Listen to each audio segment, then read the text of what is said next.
Rasulullah, ya azimal jah, alaika salawatullah. Abdun bil bab, yartaji lathmal a'tab. Jud bil jawab, marhaban qad qabbalna.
Assalamualaikum warahmatullahi wabarakatuh, and a very good morning.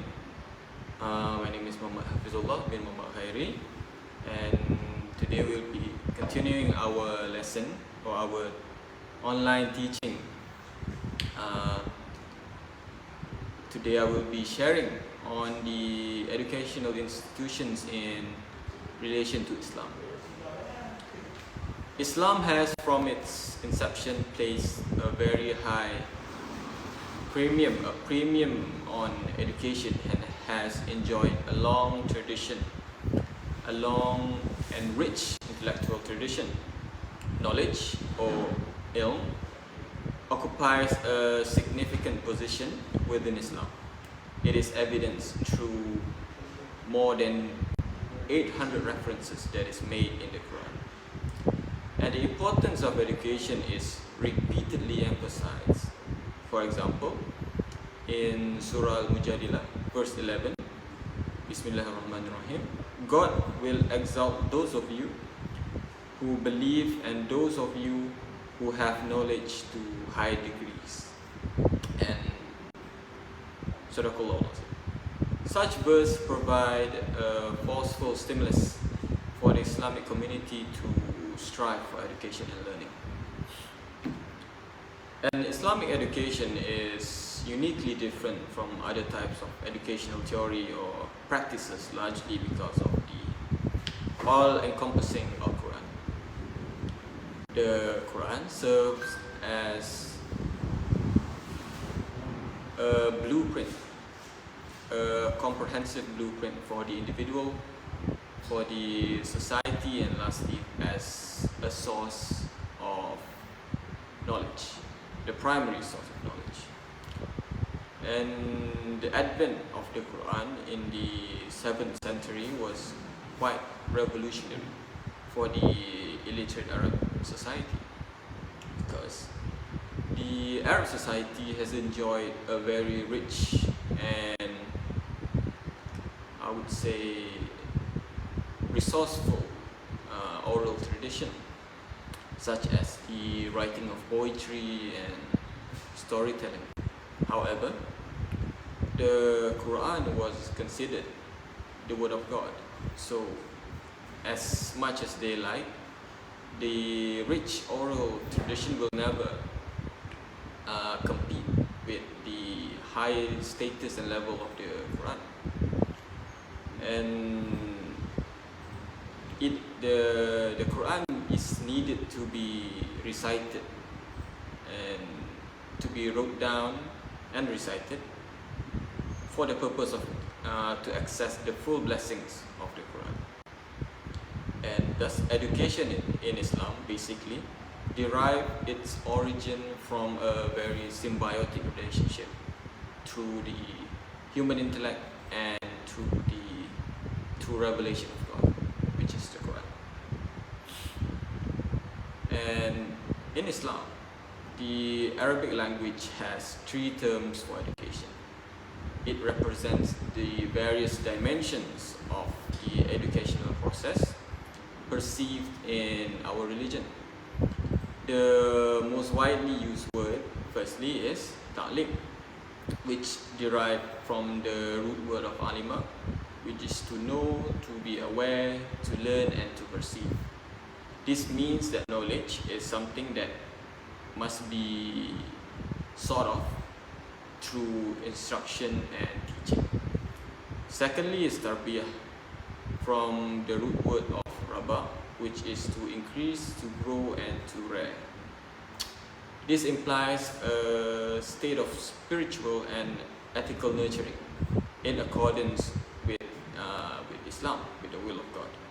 And lastly is tadid, from the root word of aduba, which means to be cultured, to be refined, and to be well-mannered. This suggests that a person's development of sound social behavior is important. And what I meant by sound is basically a deeper understanding of the Islamic conception of the human being. Education in the context of Islam is regarded as a process that involves the complete person, where a smart person is not enough.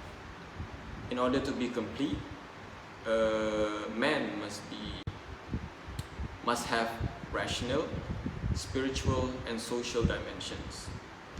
Noted by Sheikh Muhammad Naqib Al-Atas in 1979, he said that the comprehensive and integrated approach to education in Islam is directed towards the balanced growth of the total personality through training of the man's spirit, intellect, rational self, feelings and bodily senses, and such that faith is infused into the whole of his personality. So in Islamic educational theory, knowledge is gained in order to actualize and perfect all dimensions of the human being. And from an Islamic perspective, the highest and the most useful model for perfection is Prophet Muhammad SAW. And the goal of Islamic education is so that people like us will be able to practice our daily lives as much as similar as how Prophet Muhammad SAW practiced his daily life. And other than that, Said Hussein Al-Nasr wrote in 1984 that while education does prepare humankind for happiness in this life, the ultimate goal of education is the abode of permanence and all education points to the permanent world of eternity. What I meant by that is that to ascertain truth by reason alone is restrictive, according to Islam, because spiritual and temporal reality are two sides of the same sphere.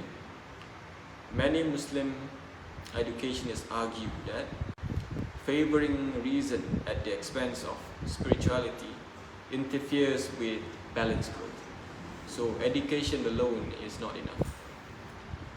Every human in this world needs a spiritual guidance in order to not practice education in an incorrect manner, because education alone is not enough, because mentioned by my teachers that you cannot learn alone, you need a guider, because the shaitan is always waiting to interfere with our balanced growth. And exclusive training of the intellect, for example, is inadequate in developing and refining elements of love, kindness, compassion and selflessness, which have an altogether spiritual ambience and can be engaged only by processes of spiritual training. And in short, education in Islam is twofold, and this is why it is different than any other method or system of education in this world, because education in Islam requires us to acquire intellectual knowledge, which is through the application of reason and logic, such as the knowledge of mathematics and sciences, and also to develop spiritual knowledge, which derive from divine revelation and spiritual experience. And there's no other way to get it. The only way we can get spiritual knowledge is through religion, and through the two main sources of knowledge in spiritual knowledge, which is the Quran and Hadith. And according to the worldview of Islam, provision in education must be made equally for both. Acquiring knowledge in Islam is not intended as an end, but more as a means to stimulate a more elevated moral and spiritual consciousness, leading to faith and righteous action. And by that, I will end my talk with wabillahi taufiq wal hidayah. Wassalamualaikum warahmatullahi wabarakatuh.